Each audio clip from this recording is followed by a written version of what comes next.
Tony mentioned, Dom shared with me on Friday that he wasn't well, and he asked me if I would be willing to share, and I said, of course I'd be willing to share. And what I felt like was something that I should share is really where we're at personally. And I don't want to make this message about me, but what I mean is I want to just share with you what I feel like the Lord has been teaching me, and I pray that it is a blessing and a help maybe to some of you as we're going to journey with Joshua and the children of Israel as they head into the promised land. And this is actually, I have to say, kind of a significant time for me to share with you this morning about Joshua going into the land of Israel. Some of you know, others might not, but my work, the job I've been doing for the last 4.5 years, is work in the land of Israel. We work with the local believers, Jewish and Arab, in Israel, and we're doing humanitarian aid and relief work and working among these different organizations and ministries in the land. And so I've been over there numerous times over the last 4.5 years, but one of the things that hasn't happened is I've not been able to take my family. And that's something that we've been really praying about. And it's been something that our organization has also been looking into and praying about. And actually, interestingly enough, just yesterday, I got the email from our board that have been meeting this weekend, and we have received the go-ahead to move as a family for 2 months, so a temporary move, but for 2 months to Israel in August. And so we as a family are going to be over there. I'll be able to do my work, but as a family we'll be able to share in a lot of what the Lord is doing over there. And so actually this has been something we've been praying through and praying for a while, and actually we also have, since the beginning of the year, known that God was doing something, and we've kind of known this for a while, but this year, as the adoption process that we were in over the last few years came to a conclusion, we knew it was going to be time for a new step. And so what we did was we had the real sense from the Lord that we were supposed to put our house on the market. And we did that in the spring, and lo and behold, it's all moving forward. We're supposed to close on our house this Friday coming up. And yet on Friday, also had the experience of thinking everything's going great. We're just, finishing up some last details, and everything should move, forward and close on Friday and have a transitional period, spend some time with my family in New Jersey, spend some time in England, and then we'll go to Israel. And on Friday, heard, we had the termite man come out to check for the closing, and found some activity, some termite activity near the house. And so that's something now this week that has to be dealt with very quickly, actually, if we're supposed to close on Friday. And so that just is kind of one of those moments where you're just like, it's like a kick in the gut, like, oh no, wait a minute, this was all supposed to happen, and then you're like, and so it's been a little bit unsettling weekend, finding out I was going to teach, and then finding out about the termites, and then finding out yesterday about Israel. And so it's been one of those weekends, but interestingly enough, I think it's perfect timing for me to share with you from the story of Joshua, because it's been a time in our life that really we're having to walk by faith. And specifically, the word that I really have had in my heart over the course of some time now has been what God spoke to Abraham from Genesis chapter 12, when he said, Abraham, I want you to get out of your country and from your family and from your father's house to a land that I am going to show you. Now, granted, interestingly enough, we happen to be going to that very land that God did show him, so that's significant, I guess. But I don't necessarily believe that ultimately is what I'm getting at in terms of like we're supposed to move to Israel as a family or any of that, but I do believe that is for a season. However, what we have known from that verse, I believe, is that God is saying, get out of your country. Like that's been the word to me personally. Obviously, my wife is not in her country. She's English. But I need to get out of my country. And so that's been the kind of the first step that we're supposed to take. And that is, what we've been doing with trying to sell the house. So I sense that we've been walking in obedience, putting the house on the market, and then now we're taking that first step. But what we also know is in Hebrews 11, when God says about Abraham, Abraham was a man who walked by faith because he went out not knowing where he was going. I can also relate to that. Because we actually don't know where we're going. When people ask me that question, oh, you're moving, like we were having a garage sale yesterday, also this weekend. So add that to the mix. And we were having a garage sale this past weekend. And, oh, that's great, you're moving. Where are you going? Well, and you kind of say, well, maybe, possibly, don't know, not sure. But that's where we really are. We're literally, as a family, taking these steps because we believe that God has told us to. And as we take a step, he's going to continue to reveal his will. And so with that, I want us to turn to Joshua together because I do believe, I pray for you all, that there are some things here that the Lord would minister to you as he's been working in our life personally, as we've wanted to take God at his word, and we wanted to believe he is who he says he is, and he can do the things he's promised to do. And he will prove himself faithful time and time again. So we're not going to read all of Joshua, but what I'm going to do is we're going to move through some of the chapters, and I'm going to highlight some points as we go, and I pray that there's some application that you'll find to be helpful. I know there's some things that God has just applied to my own life as I've been walking through this and sharing some of these stories with the kids as well, and so I pray that this is also an encouragement to you. And as we begin the book of Joshua, what we find is a time when, well, God was ready to bring the children into the land of Israel, the children of Israel into the land of promise, the land of Israel. Moses has now died, and God says, Joshua, you're my man. Joshua has been found faithful over the years as being an assistant, being a servant with Moses, and now it's time for you. And as he calls him, he says to Joshua, he says, Joshua, I'm making promises to you. As I was with Moses, so I'm going to be with you, because you've been found faithful. Everywhere where the sole of your foot is going to tread, it's yours. In other words, if I'm going to give you a promise, you have to then walk in obedience to that promise. And I think right off the bat, that's a huge, important point for each one of us, that God is going to give promises, but he does have a part for us to play as well, right? He doesn't just say, okay, here's my promises, just sit back, relax, and watch the show. He says, no, it's time for you now to take steps. In other words, everywhere the sole of your foot will tread, you need to take steps. You need to walk by faith and not just by sight. And so that's where we see as we begin this chapter of 1, we see in verse 3 that he says, every place the sole of your foot's going to tread, I'm giving it to you. And not only that, and so what we're going to do is we're going to keep jumping. So if you can just track with me, I hope this doesn't throw anybody off, but I'll reference the verses and you can just keep tracking with me through Joshua. Verse 5, God gives him another promise. No man shall be able to stand before you all the days of your life. What an encouragement that is. If God be for you, then who can be against you? Greater is he that's in you than he that's in the world, right? If you have that kind of confidence and that kind of promise, which we do as New Testament believers, right? So we can, like Joshua, go into the unknown. And that's really kind of, I feel like, the heart of the message this morning, because really, in essence, all of us are walking into the unknown. Now, maybe you're not literally trying to go to the land of Israel, or you're not trying to even move location per se, physically, but all of us are moving into the future of a lot of unknowns. And none of us really know what's coming next, and because of that, there's some, I think, principles that we can glean from Joshua's life of a man who is stepping out into the unknown, and how we can maybe follow his example and follow his lead for us as we move forward. I think about Hebrews chapter 12, when we're encouraged by the writer of Hebrews, and he says, because since we're surrounded by such a great cloud of witnesses, let us run the race with perseverance that's been set forth for us, looking unto Jesus, the author and the finisher of our faith.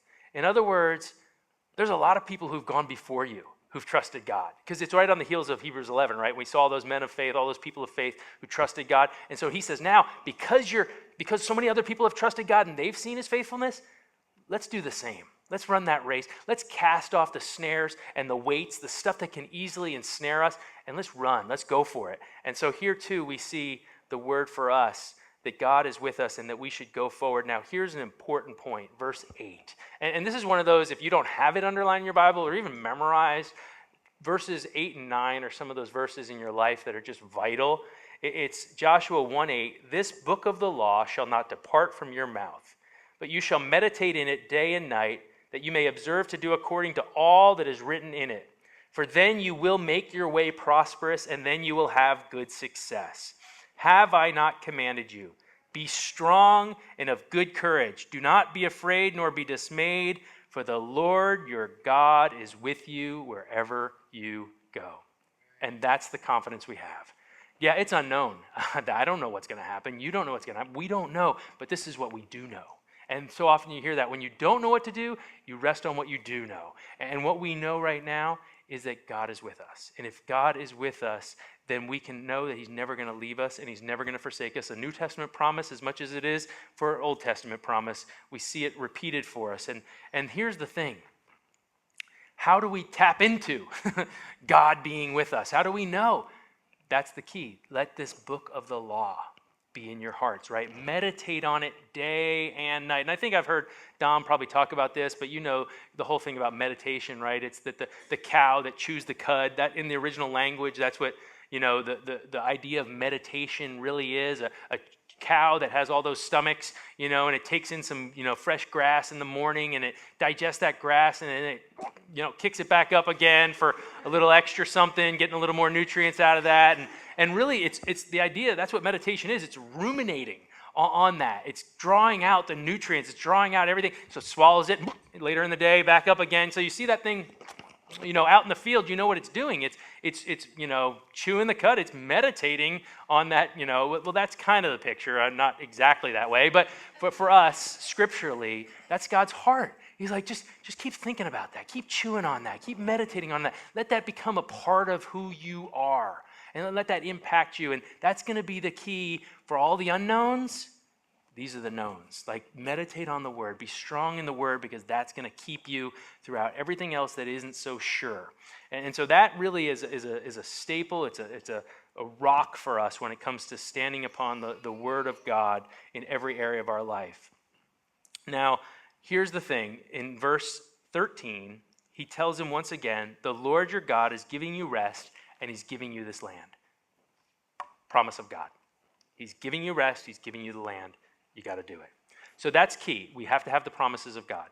We stand on those promises. Those are the stepping stones for us when it comes to walking forward.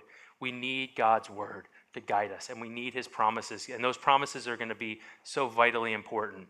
And so now the people respond. It's in verse 16 that the people responding to Joshua will say, all that you command us, we will do. And wherever you send us, we will go.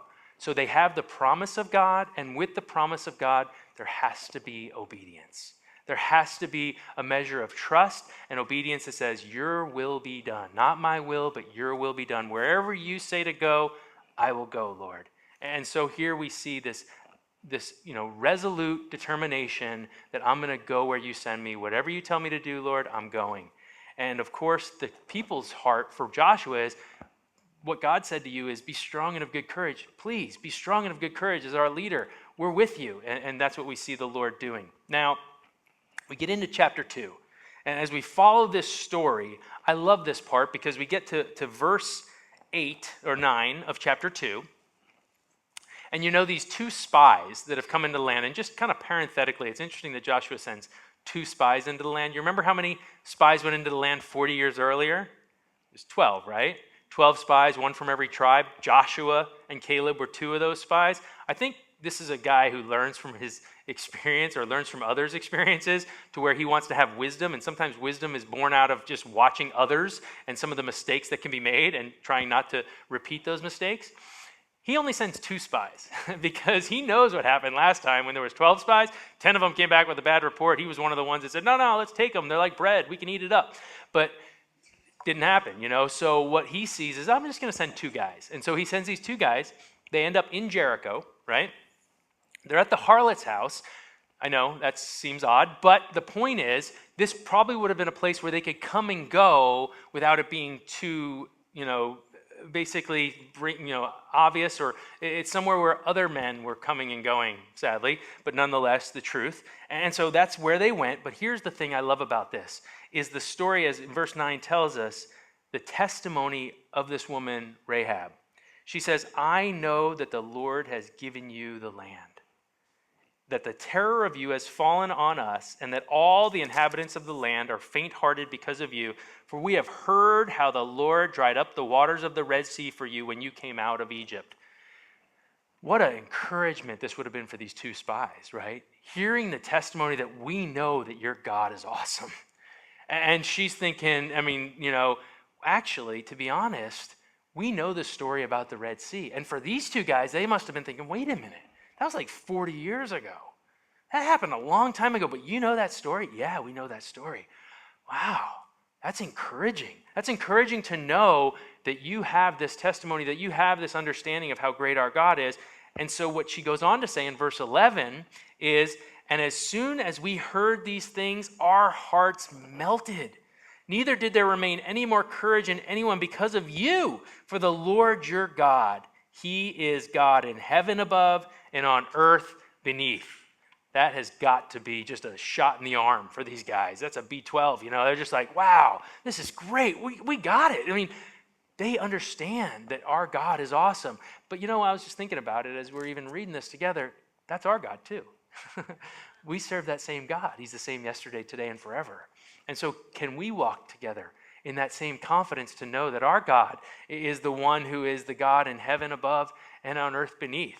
Whatever we're going to face, whatever is going to come our way. And so what happens, and we finish this chapter in verse 24, where these guys come back fired up. They go hide in the hills for a few days, and then they come back to Joshua, and they give this great report. They say, listen, guys, truly the Lord has delivered all the land into our hands, for indeed all the inhabitants of the country are faint-hearted because of us. This is great. We're going for it.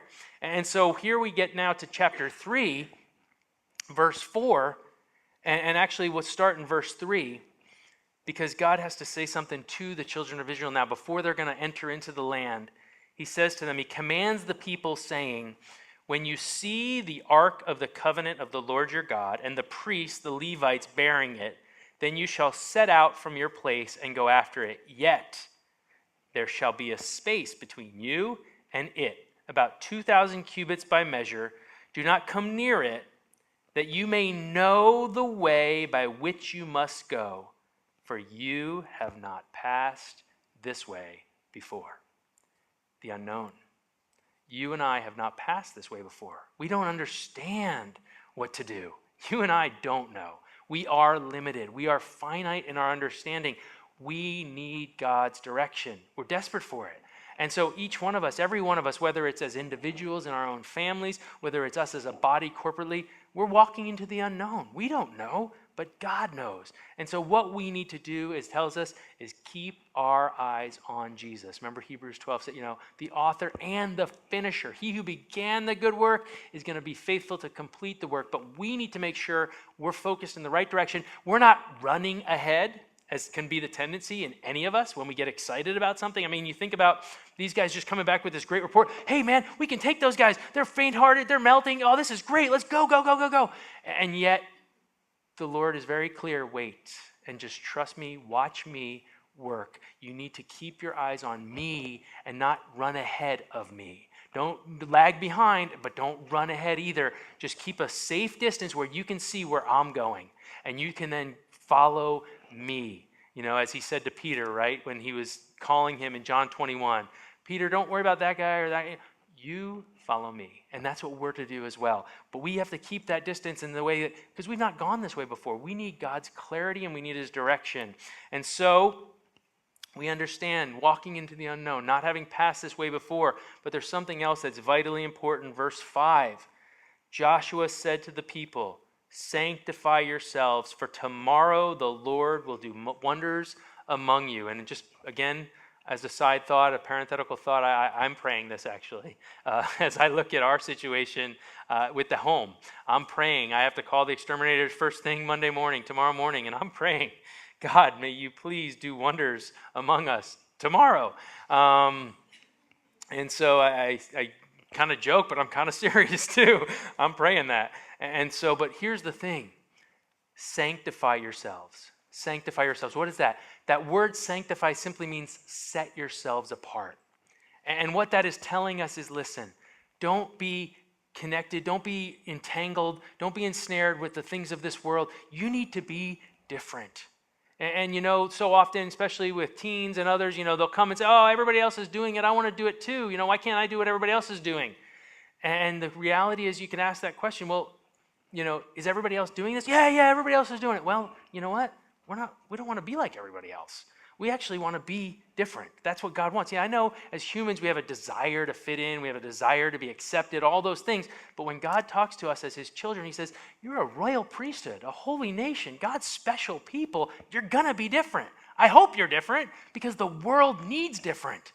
The world is desperate for different. They are struggling, they're hurting, there's pain, there's difficulty. They need hope, they need life, they need light, they need all the things that you and I can offer them. And so we see here that to be sanctified is to be set apart from the world, but then to be set apart to God.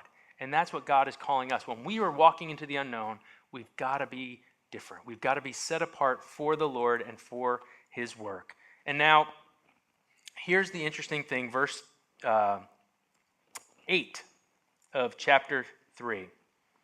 When you have come to the edge of the water of the Jordan, you shall stand in the Jordan. Now, this is a word to the priests. And what this is saying to you and I is, okay, it's come down to it. You got to take that step. It's all well and good to talk about it and to pray about it and have the promises, have the confirmations, but there comes the point where you got to take the step of faith. And this is the unknown. You're stepping out into the unknown. You got to put your foot in the water when the Lord calls you to do it. And what we're going to see, I love in verse 10 what it says. And Joshua said, by this you're going to know that the living God is among you. And, listen, that he will, without fail, drive out from before you. And this is a word, the Canaanites and the Hittites and the Hivites and the Perizzites and the Girgashites and the Amorites and the Jebusites and the termites as well. Amen. You knew I couldn't resist that one. That's what I'm praying. That's what I'm praying. Lord, I'm going to step out. We need it. Verse 13, as soon as the soles of the feet of the priests who bear the ark of the Lord of all the earth, shall rest in the waters of the Jordan, that the waters of the Jordan shall be cut off, the waters that come down from upstream, and they shall stand as a heap. Miraculous. All that can be said about that. If that's going to happen, that's going to be miraculous. There's no other way that this is going to happen. And then we pick up in verse 17 of chapter 3. Then the priests who bore the ark of the covenant of the Lord stood firm on dry ground in the midst of the Jordan, and all Israel crossed over on dry ground until all the people had crossed completely over the Jordan. So the Lord has gone before them. As we already have seen, the Lord said, stay back. I want you to, stay back, because as a good shepherd, I am going to lead you like sheep. As he tells us in Psalm 23, right? Beside those still waters, into those green pastures. But you just got to follow me. And you follow me, I am going to go before you. And I'm going to show you the way. And here, this picture of the dry ground, it's been something that God has been I feel like, speaking to me over and over again over the last 6 months. That when God is going to do something, he's going to do it in such a way where it's obvious that was the Lord. And this is one of those times. I mean, because I know I've actually been in that Jordan River, and actually, to be totally honest, if you put your feet on the bottom, I don't know, some of you have swam in lakes, and maybe it's like this in Jordan. I think I experienced that in the Jordan Lake here. You touch the bottom, and it's mushy, right? It's just like, ugh.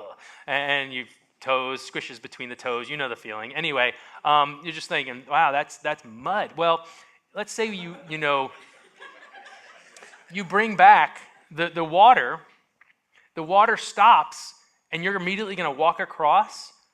It wouldn't be firm and dry, would it? It would be muddy and, just disgusting, actually. I mean, yeah, there's going to be some stones and all that, because we're going to see he sets up stones. But at the end of the day, there's a lot of mud in there. But the point is that God's saying, I need you to know this was me. And everybody else needs to know this was me. I did it in such a way where everyone looking on can see that was the Lord. He worked in that situation.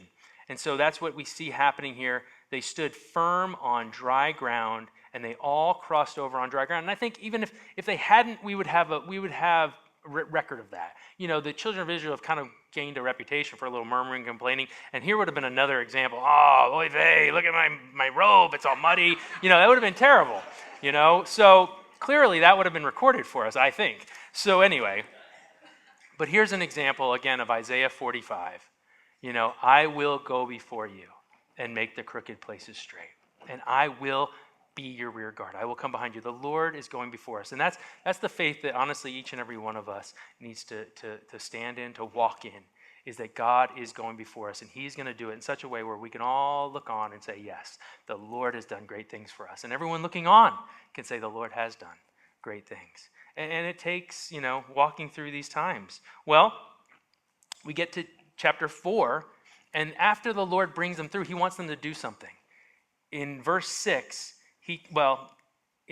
kind of back in verse 5, he starts talking about it. He says, even verse 4, Joshua called the 12 men whom he had appointed from the children of Israel, one man from every tribe, and Joshua said to them, cross over before the ark of the Lord your God into the midst of the Jordan, and each one of you take up a stone on his shoulder, according to the number of the tribes of the children of Israel, that this may be a sign among you when your children ask in time to come, saying, what do these stones mean?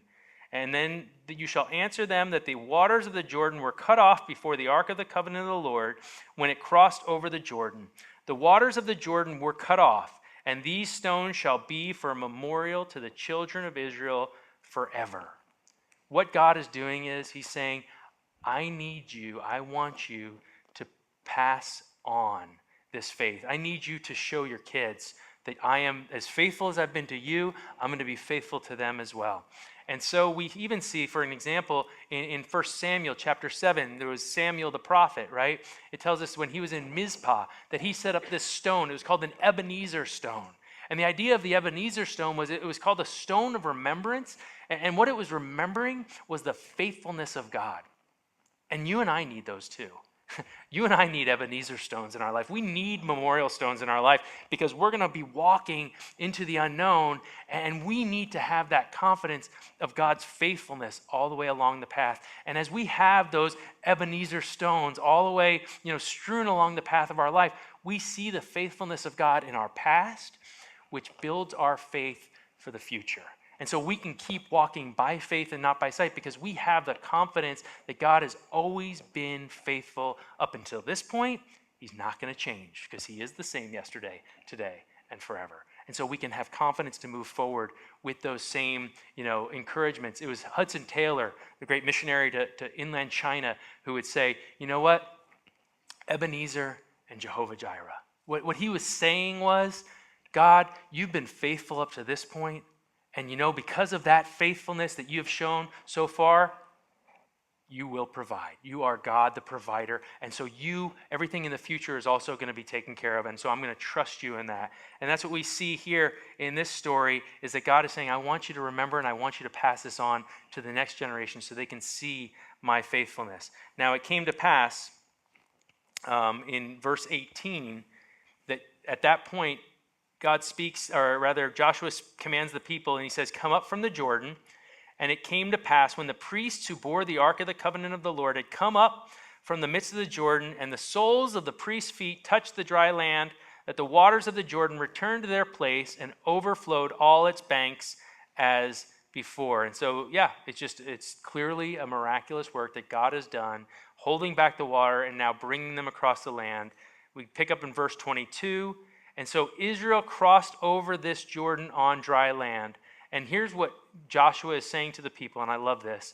He says, for the Lord your God dried up the waters of the Jordan before you until you had crossed over, as the Lord your God did to the Red Sea, which he dried up before us until we had crossed over, that all the peoples of the earth may know that the hand of the Lord, that it is mighty, that you may fear the Lord your God forever. This is interesting. Because let's keep in mind, let's just context for a second. This is 40 years on from the Red Sea crossing. And Joshua had been a grown man at that time as part of that Red Sea crossing. He had a testimony already of God's faithfulness to bring them through what was a seemingly impossible situation. And he had that testimony. And oftentimes in our own lives as believers, we'll grow up in an environment where there's a pastor or there's a teacher or there's a man of faith who will share stories with us of God's faithfulness to him and what God has done in his own life. And he can share about, wow, God did this and God did that. And that builds our faith. It gives us confidence to know, wow, God is able because he's done that for you. And sometimes we can live on that. We can live on, yeah, well, I know he's been faithful to you, and I'm encouraged by what he did in your life. But there comes that point again where God is saying, but I want to do that in your life too.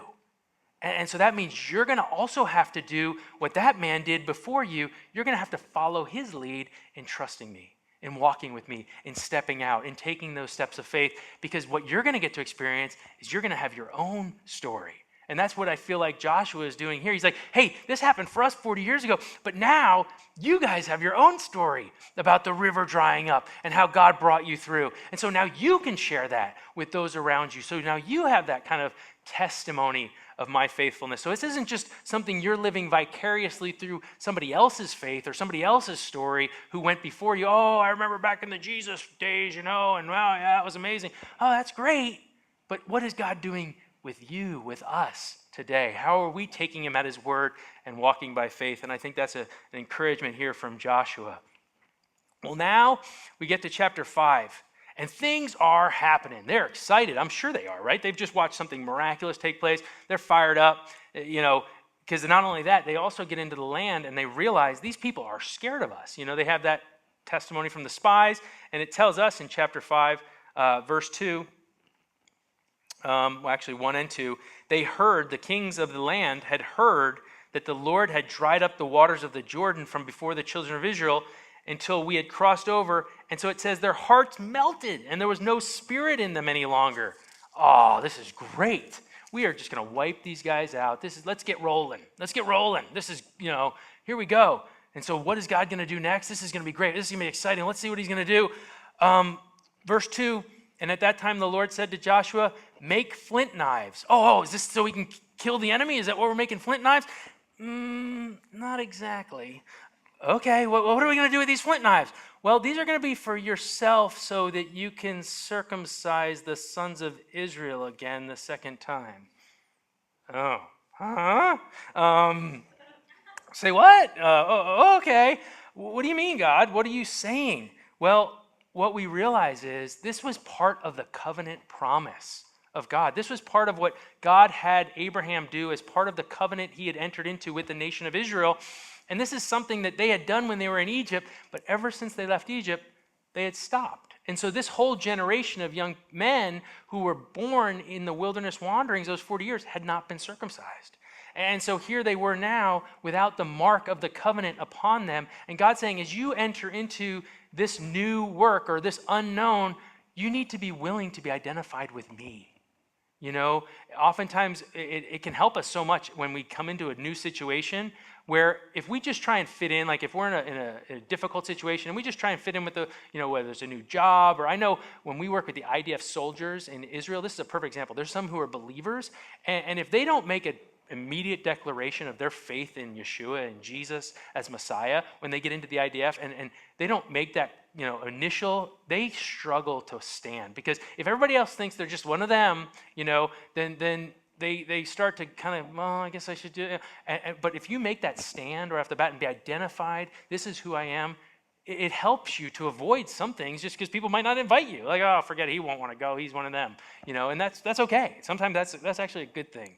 Keep you from some of the temptations. But here is an example of you need to be identified with the Lord. But most importantly, and if you would turn with me, keep your place there in in Joshua, but we're going to turn to Deuteronomy chapter 10, because this is ultimately what the Lord is saying here as you and I, and this is the application for us this morning. Obviously, I'm not going to draw any other application. And this is the application for us this morning when it comes to this issue as we move into the unknown. And now, Israel, verse 12 of chapter 10.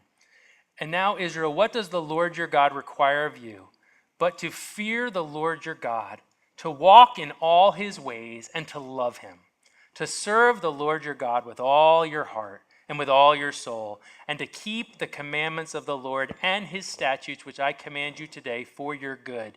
Indeed, heaven and the highest heavens belong to the Lord your God, also the earth with all that is in it.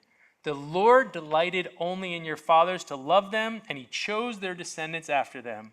You, above all the people, as it is this day, therefore, and here it is, verse 16, therefore, circumcise the foreskin of your heart, and be stiff-necked no longer, for the Lord your God is the God of gods and the Lord of lords, the great God, mighty and awesome. And that's the reality for us, is the flesh needs to be cut away. We can't think that we're going to move into the unknown and have victory in the flesh. And that's actually what we pick up with next when we see in verse 13, where we say, it came to pass when Joshua was by Jericho, that he lifted his eyes and looked, and behold, a man stood opposite him with his sword drawn in his hand. And Joshua went to him and said to him, are you for us or for our adversaries? So he said, no, but as the commander of the army of the Lord, I have now come. And Joshua fell on his face to the earth and worshipped and said to him, what does my Lord say to his servant? And then the commander of the Lord's army said to Joshua, take your sandal off your foot, for the place where you stand is holy. And Joshua did so. So here's Joshua. He's now the commander of the army. They've made it across the Jordan River. And he's thinking to himself, wow, that's a big city. That's got big walls.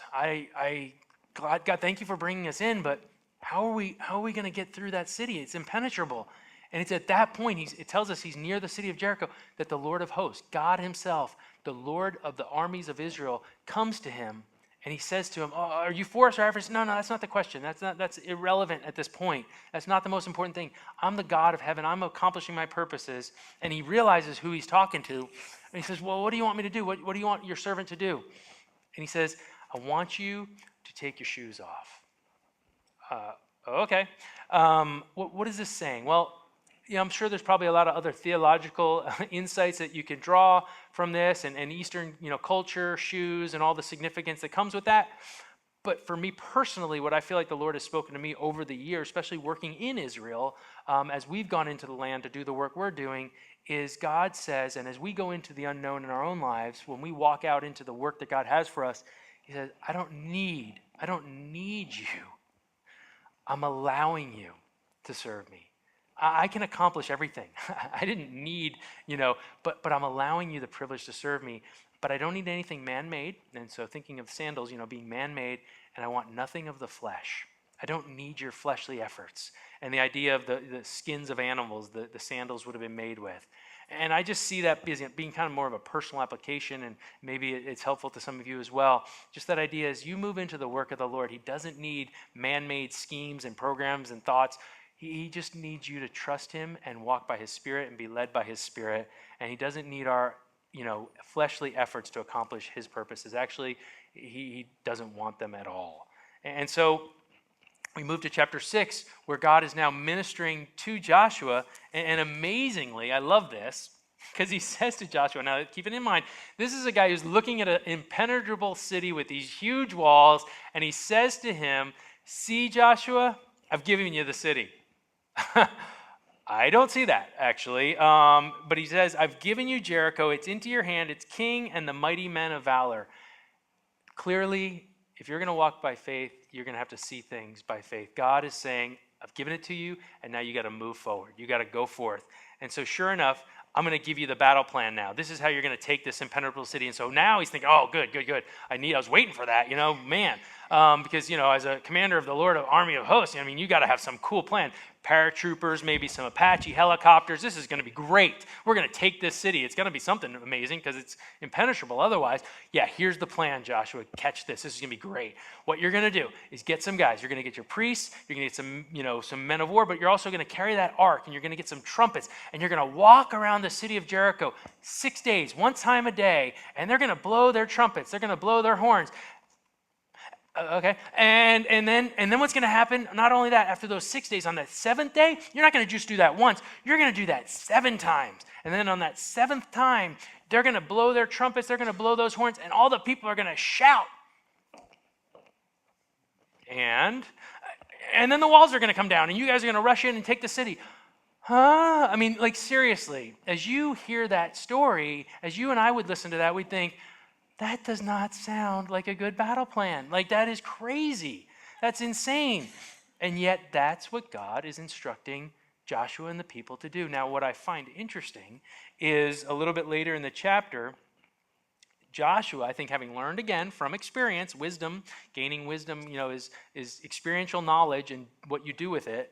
In verse 10, he says to the people, "You shall not shout or make any noise with your voice, nor shall a word proceed out of your mouth until the day I say to you, shout."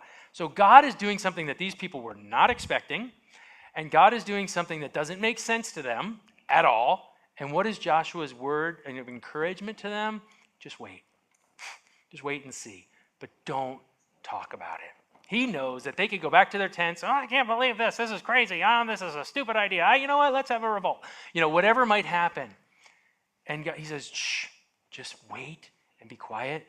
Be still and know that I'm God. I'm going to accomplish my purpose, but you have to wait and you have to be quiet and just watch God work." And lo and behold, that's exactly what all of us get to see. We see God do things that we could never have expected, and in ways that we never would have planned or expected either. And sure enough, they do everything God says to them to do. On that last day, those guys shout, and those walls come down, and they have a great victory because they were willing to obey God.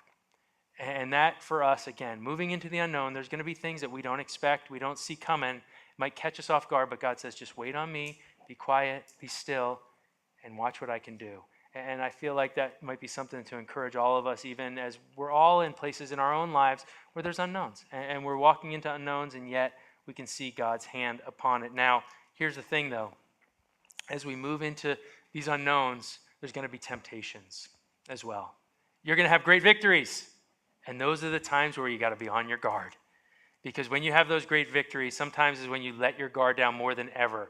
And so you find yourself being tempted in ways that you wouldn't have expected. And sure enough, we see that happening with a guy named Achan. Because he was there in Jericho. God had said to them, don't touch any of the stuff. Don't touch the stuff.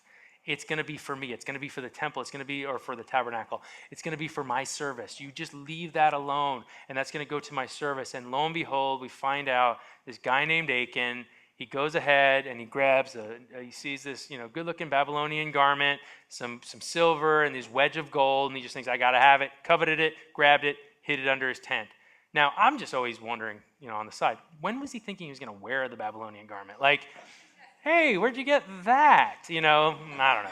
Anyway, a little conspicuous. Either way, what happens next is big victory, everything's right, we're riding high, taking the land, this is all going so well. Hey, there's another city, Ai, small, not kind of insignificant, sends out a couple, spies, they take a look, hey, Joshua, don't even hassle the people, send like 3,000 guys, won't be a big deal, we'll take the city, no problem. They go, and they lose 36 men. 36 men die in this battle, and Joshua is devastated. He's like, what just happened, God? Wait a minute. Why'd you even bring us across the Jordan? Did you bring us here to die? Is this what you wanted? I mean, your name, God, your name is on the line here. And when everybody finds out how we lost to this little city Ai, we're going to be doomed. This is just fearful and fretful. And oh no. He falls on his face. He's crying before the Lord. And the Lord says, get up. Just get up, Joshua. You know what? There's sin in the camp. There's somebody who's done something that is affecting the whole group. And sure enough, it costs people their lives. The wage of sin is always death. And that's what happened here. And so they had to ultimately identify who it was, and they went through the process, and they come to find that it's this man Achan, and he has to pay the price for that. They have to get the sin out of the camp so they can move forward in victory. And that is another word for all of us. It's always true. We can't let sin in the camp, kind of like termites. They will eat away at the foundation and try and destroy our homes, our spiritual house. And the enemy is trying to do that all the time. And we have to be on our guard, and we got to get it out so we can go forward in victory. And sure enough, that's what God reveals. Achan lives up to his name. They had to take him out and stoned him, and he was Achan. And then, Dom's not here. Got to fill in a little bit. Just keep it rolling. I always feel kind of an obligation for that, I guess. Either way, and now they have had this great victory. What's so fun to watch is at that point, they have another victory at Ai. God gives them the new battle plan, the ambush from behind, great victory there. Well, then Joshua takes the people and he takes them through the whole word. Basically, he writes it all out and has everybody listen to the whole thing, the whole law of the Lord. And that's just awesome. Like, that's a great way to move forward into the unknown. Read the whole Bible. It's like, that'll help. And so they do. And that's great, because that's what they're meditating on. But then they get to a point, and this will be my last part of the story this morning, and we'll close. They get to this point where, you know what? Not only when you move into the unknown, this is for me what I've been praying for a lot lately, because I recognize my own insufficiency so desperately. I need wisdom. God, I need wisdom like crazy. I think about a guy like Solomon, right? Again, a man who grown up in the king's palace. His dad was king. He had watched what it takes to be king. And he gets to the point where he's thinking to himself, I'm the king now. And God comes to him and says, what do you want, Solomon? And Solomon's like, well, I'm kind of like a kid. I don't even know necessarily how to go out or come in. God, I need an understanding heart. Like, I need to know how to do this. I need to how to rule people. And God says, well, because of your heart for that, I'm going to give you that wisdom that you need. And I feel that way so much. And one last place to turn before we conclude. It's Proverbs chapter 2.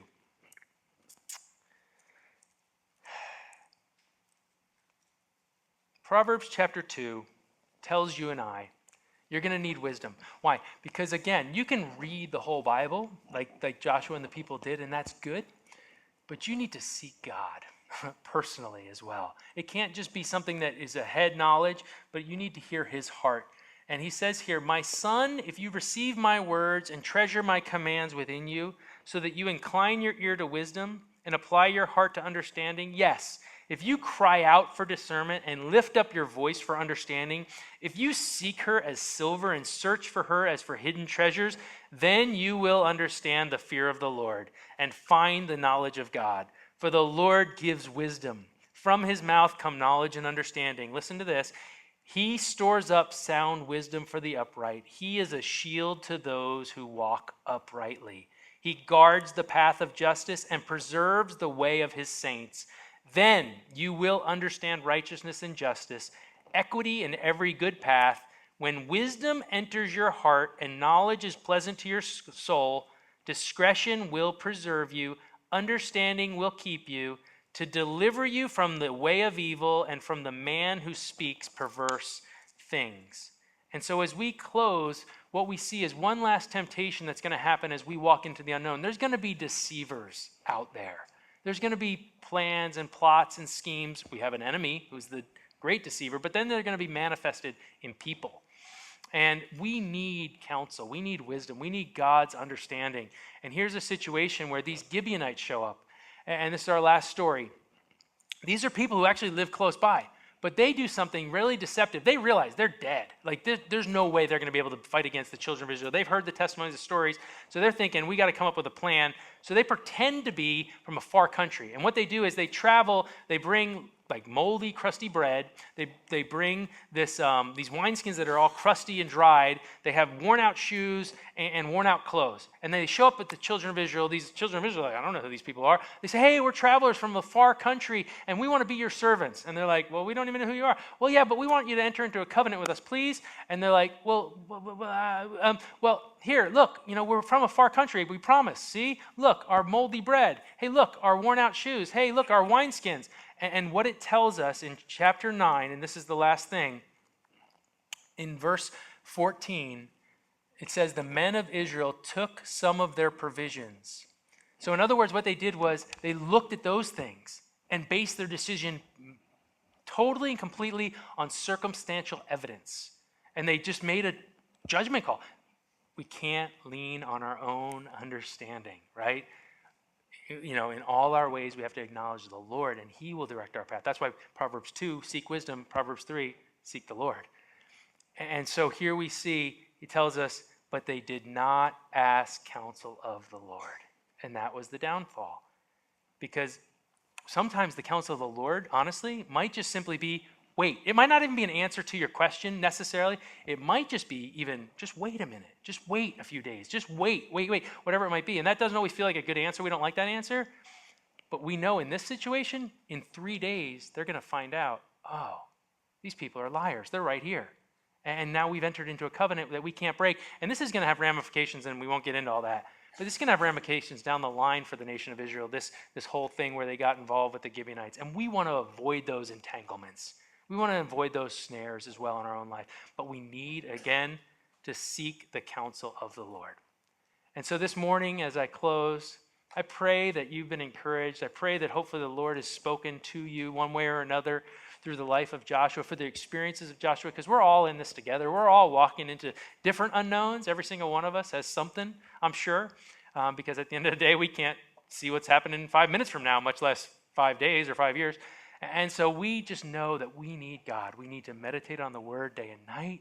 We need to sanctify ourselves unto the Lord, and we need to seek his counsel, and he will lead us as we step out, as we walk by faith and not by sight.